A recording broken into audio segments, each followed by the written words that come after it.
No order. I'm on my feet. I've called Nicky Wagner. It's hard enough to hear members at the back of the House. Nicky Wagner. Thank you, Mr Speaker.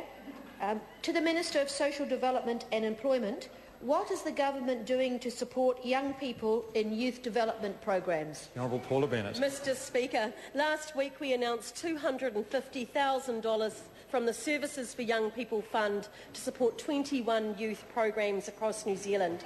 7 regions will receive over $20,000 each.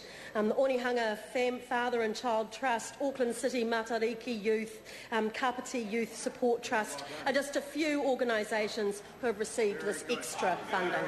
Nicky Wagner. Thank you, Mr Speaker. To the Minister of Social Development and Employment, how is this funding going to support young people in Christchurch?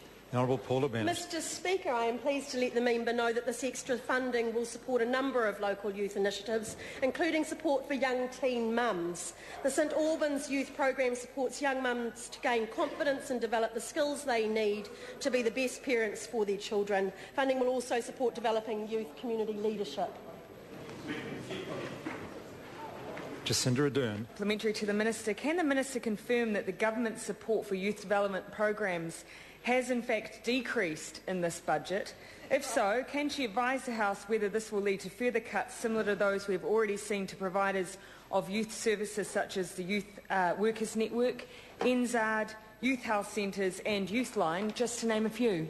The Honourable Paula Mr Bennett. Speaker, as in any budget round, there have been changes to some contracts, but there certainly has not been less money going in at all.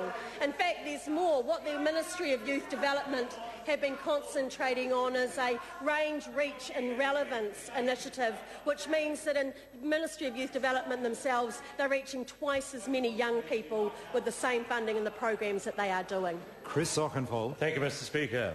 To the Minister, how is this funding going to support young people in the West Coast and in Tasman?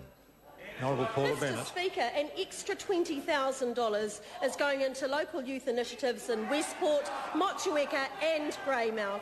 This is supporting outreach services for isolated young people, advice for teens and outdoor adventure programs.